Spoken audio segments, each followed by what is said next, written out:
Hey everybody, Don Georgievich here, Job Interview Tools. In this video, I'm going to show you the formula for answering behavioral questions. And then I'm going to break it apart and give you all the strategies that you need to implement the formula.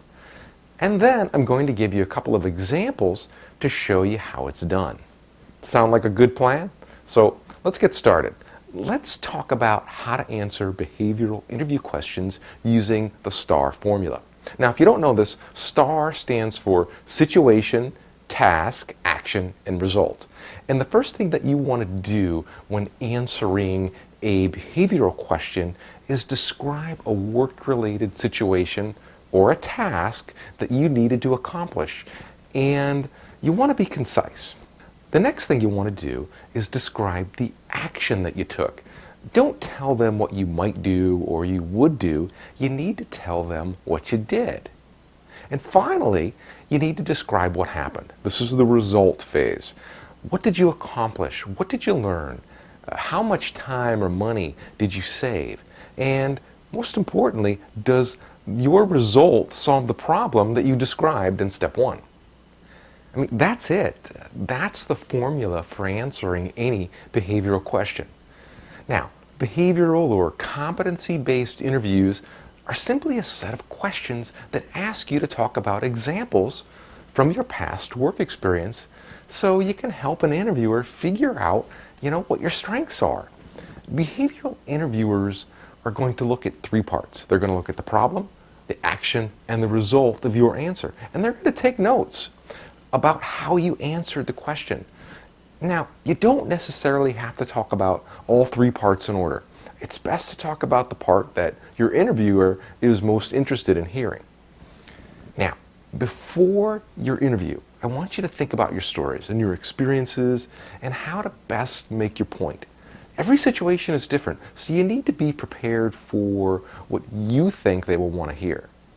Now, let's take a look at some strategies that you can use on your next interview. Number one, carefully listen to your interviewer and the questions they are asking you. Let them finish asking you the question and don't jump to any conclusions about how to answer it. You might even want to repeat the question back to them to help you get a better feel for it. Number two, carefully choose your language when answering their questions. Try to use language that is specific to your industry so you look like more of an expert. Number three, before your interview, research keywords, terms, buzzwords that might be used by the company that you're interviewing with and incorporate that language into your answers. Number four, when giving your answers, don't go into extreme detail. Just give them the basic facts because this allows for two things. One, it shortens the length of your answer, making it more digestible to your interviewer. And basically, they'll have a better idea of what you said because you explained it in a shorter and simpler manner. Number two, a shorter answer allows your interviewer to ask follow-up questions about some of the details. And now this gives you the opportunity to further demonstrate your competencies by answering those specific questions. And you'll see what I mean in my examples that I give later in this video. Okay, back to the list. Number five. Carefully choose examples from your past that you want to talk about. And I say that because if you're unwilling to go into detail about certain topics, then avoid bringing those up in the first place. Number six, one of the best tips I have for you is not to blame anyone for failure when answering an interviewer's questions. Even if someone else is to blame, it's your goal to remain positive when answering their questions. Companies don't like to hire people with a negative influence and who fail to take responsibility for their actions. The only person that you can blame is yourself. Everyone else is off limits. You're not there to defend yourself. You're there to get hired. So don't act like you're there to defend yourself. Number seven, the best way to answer their questions is to talk about the most important part first.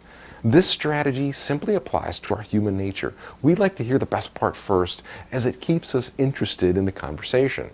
And when you do this, it's easier to keep them interested in you. Now, I want to cover 7 behavioral guidelines that will better prepare you for your next interview. Number one, you need to identify the key competencies for the position that you're interviewing for. Basically, you need to know how your strengths relate to the requirements for the position. And number two, look back to your work history. What are some of your strongest accomplishments that demonstrate you are highly skilled in each of the key competency areas for the position? Number three, it's best not to list all of your accomplishments on your resume, so you have other accomplishments to talk about during your interview. Number four, choose accomplishments that are relevant to the job, that fully demonstrate your skills. Don't talk about unrelated strengths because they don't want to hear them. They want to hear what's related to the job. Number five, think about the best way you can explain your accomplishments to an interviewer. Number six, try not to prattle on with your answers. Keep them short and to the point. Number seven, keep your answers positive and make sure your verbal communication supports your nonverbal communication. So you want to use facial expressions, move your hands, just talk naturally, and you should be fine. Okay, that covers the top 7 guidelines. Now, let me show you how to implement them. Let's take a look at a couple of example behavioral questions. Here's a good one for you. Give an example of a time you had to take charge in changing a corporate policy. Now first, we're going to start off by describing the situation or the problem.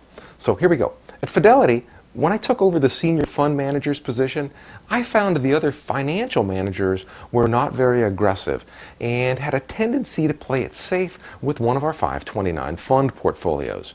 Being conservative was good because the fund did not lose any money, but at the same time, it had a very low return rate. Then we're going to go into the action part. This is where we tell them what we did. So for the next 9 months, I worked towards educating other fund managers about diversifying and taking about 20% of the 529 fund and putting it into hedge funds and various other investment strategies with the hopes of boosting the fund's performance. I worked directly with all of the managers and showed them the benefits as well as the mitigated risks of my plan. Now we're going to go and we're going to give them the result. We're going to tell them how it worked out. Here's the result. We received support from upper management and the CEO of Fidelity to change our policy and allow up to 20% of the 529 portfolio to be invested with hedge funds and other more risky investments. Within a 12-month period, fund performance was up 17%. And that's it. That's all you have to do. A short and sweet answer is all that is needed to satisfy the interviewer for a question like this. Now, if you noticed, I tied the result back to the original problem. The problem was low fund performance. The action I took was to educate fund managers to be more aggressive. The result was improved fund performance. Pretty cool, huh? That's what you want to do. So let's do another one so you get the hang of this. Here's the question. If someone on your team didn't do his job, how did you resolve this problem? Now, the key to answering this question is by using an example from one of your past jobs of how you've had this problem before and what you did to resolve it. So here's the situation. Back at General Electric, my work depended on this other guy getting his work done. So by him not doing his job, he made me look bad. And the last time this happened, our whole team was at risk of missing an important deadline if he didn't pull through. Then we want to tell them what we did to solve the problem, the action part of our answer. I scheduled some time to speak with him in an attempt to find out what was slowing him down. And as it turned out, he was confused and not clear of what was expected of him, and he did not know how to move forward. I then helped him prioritize his tasks to where it made sense to him. So for the next 2 weeks, I paid more attention to him, and I made it a priority to stop by his desk and follow up with him to make sure that he remained on track. And now we're going to go in, we're going to give him the result. We're going to tell him how the whole thing worked out. Here's the result. This only took an extra 20 minutes out of my day, but was well worth it because we completed our project on time. I also didn't have to talk with his supervisor to get this done. It was just a small case of where one of my coworkers was falling a little behind, and I'm glad I was there to help him get back on track. So that's it. That's a perfect answer to a question like this. So to recap, the problem was the risk of missing future project deadlines. The action was simply education. And the result was the avoidance of a missed deadline because the project was completed on time. Do you see how the result ties back to the problem? In both of these examples, my answers are very short, but they're to the point, and you can do the same. So let's take a look at some behavioral questions you are likely to face on your next interview. Here's a good one. Describe a situation in which you felt you made a good decision and yet the consequences were less than desirable. How did you handle it? Here's another. Describe a time when you had multiple projects to complete with minimum human and fiscal resources. What did you do? How did you make the decisions? Give an example of how you handle ever-changing priorities and multiple assignments. Now, some of these questions you will get and others you won't. But what I did was I put a link on this page to a complete list of behavioral questions that you might get asked. Now, some of them, they'll be similar to this. They'll come in different forms, all shapes and sizes, so you need to watch out for them. But just being exposed to them in this video is a sneak peek of what's coming at you and what you should be preparing for. So to help you with all these crazy behavioral questions, I've developed a special program called the Interview Answer Accelerator. And in this program, this is where you can send me your answers to behavioral and identity questions via email, and I'll review your answers to these questions to make sure that your answers are making the grade. And then I'll reply back with my comments and advices for how you can improve your answers. I'll talk to you more about this program in the last video.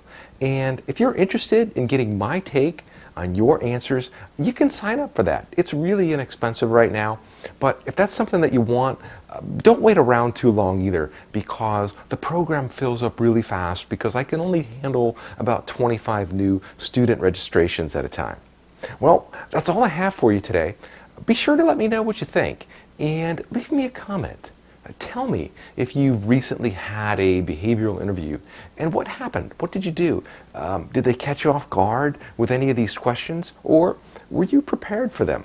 I'd really enjoy hearing your story. So leave me a comment and I'll see you in the next video where I'll show you how to answer identity questions.